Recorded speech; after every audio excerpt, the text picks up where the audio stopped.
Akhirnya penantian syarat ketakpastian itu terjawab sudah.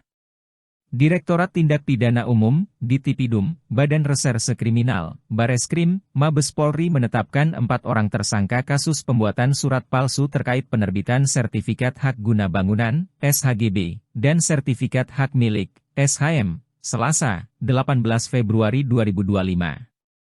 Hal ini terkait kasus pagar laut sepanjang 30,16 km di Desa Kohod, Kecamatan Paku Haji, Kabupaten Tangerang, Banten.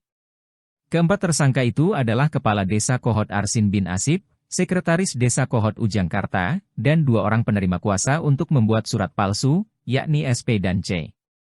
Namun ada yang belum terjawab dalam perkara ini. Misalnya, pertama, siapa pelaku pemasangan pagar laut ilegal itu dan apakah akan dipidanakan? Kedua, apakah hanya 4 orang itu yang menjadi tersangka? Bagaimana dengan pihak yang menerbitkan SHGB dan SHM? Mulai dari Kantor Pertanahan Kabupaten Tangerang, Kantor Wilayah Pertanahan Provinsi Banten, hingga Kementerian Agraria dan Tata Ruang, ATR, Badan Pertanahan Nasional, BPN. Ketiga, apakah Kepala Desa dan Sekretaris Desa Kohod hanya akan dikenakan pasal pemalsuan surat, ataukah juga akan dikenakan pasal gratifikasi atau tindak pidana korupsi, tipikor, dan tindak pidana pencucian uang, TPPU? Atas pertanyaan pertama, Direktur Tipidum Bareskrim Polri Brigjen Juhandani Raharjo Puro, Selasa, 18 Februari 2025, mengatakan pihaknya tidak berwenang mengusut kasus pagar laut ilegal di Tangerang itu. Yang berwenang, katanya, adalah Kementerian Kelautan dan Perikanan, KKP. Menteri KKP yakni Sakti Wahyu Trenggono terlihat gamang dalam menyikapi kasus pagar laut ilegal di perairan Tangerang itu.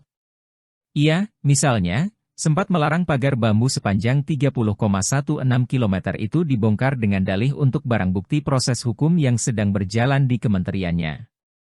Sampai kemudian perintah langsung datang dari Presiden Prabowo Subianto kepada TNI, sehingga Pangkalan Utama Angkatan Laut, Lantamal, 3 Banten langsung melakukan pembongkaran, dan KKP pun akhirnya ikut bergabung dalam pembongkaran itu.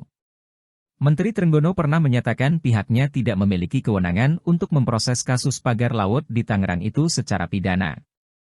Yang KKP miliki, katanya, hanya kewenangan administratif berupa menjatuhkan sanksi denda.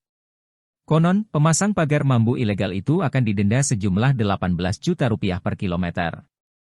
Denda yang tentu saja sangat murah. Bahkan hingga sekarang pun KKP tak kunjung mengungkap siapa sesungguhnya pelaku dan dalang pemasangan pagar laut ilegal itu. Jadi, jangan berharap pelaku dan dalangnya akan terungkap, apalagi di proses pidana. Adapun Menteri ATR, Kepala BPN Nusron Wahid pernah menyampaikan bahwa mayoritas dari 263 SHGB dan 17 SHM di area laut berpagar bambu ilegal di Tangerang itu dimiliki 2 anak perusahaan Agung Sedayu Group, yakni PT Intan Agung Makmur dan PT Cahaya Inti Sentosa. Lantas, mengapa KKP dan juga Bareskrim Polri tak bisa mengungkap siapa pelaku dan dalang pemasangan pagar laut ilegal itu? Terkait pertanyaan kedua, apakah hanya 4 orang itu saja yang menjadi tersangka kasus pemalsuan surat terkait penerbitan SHGB dan SHM di Desa Kohod? Rasanya ada pihak lain yang terlibat. Penyidik Bareskrim, kata Brigjen Juhandani Raharjo Puro, akan mengungkap siapa yang memerintahkan 4 tersangka itu memalsukan surat-surat. Kita tunggu saja tanggal mainnya. Lantas, bagaimana dengan penerbitan SHGB dan SHM itu sendiri? Sejauh ini Menteri Nusron telah memecat 6 pejabat pegawai Kantor Pertanahan Kabupaten Tangerang, 2 di antaranya menjelang pensiun. Apakah Menteri Nusron akan memproses hukum 6 anak buahnya tersebut, dan mungkin juga pihak lainnya? Kita tidak tahu. Kita hanya bisa berharap jangan hanya sanksi administratif yang dijatuhkan kepada mereka, tapi juga sanksi pidana. Pertanyaan ketiga, apakah Kades dan Sekdes Kohod hanya akan dijerat pasal pemalsuan surat? Sementara ini Bareskrim Polri hanya menerapkan pasal 263, pasal 264, pasal 266 dan pasal 55, 56 KUHP tentang pemalsuan surat untuk menjerat 4 tersangka. Pertanyaannya, mungkinkah akan diterapkan juga pasal gratifikasi, tipikor dan TPPU, sebagaimana tertuang dalam Undang-Undang UU No. 31 Tahun 1999 yang diperbarui dengan UU No. 20 Tahun 2001 tentang pemberantasan tipikor, dan UU No. 8 Tahun 2010 tentang pemberantasan TPPU? Pasal gratifikasi dan TPPU tidak mustahil untuk diterapkan dalam perkara ini. Pasalnya, dilihat dari profil pekerjaan dan kekayaan sang kades, jelas tidak sesuai, bahkan jomplang. Dan jika nanti pasal gratifikasi dan TPPU diterapkan, berarti ada pihak lain yang mestinya juga dijadikan tersangka, yakni pihak pemberi atau penyuap. Gratifikasi atau tipikor bersifat resiprokal, yang tidak hanya melibatkan satu pihak.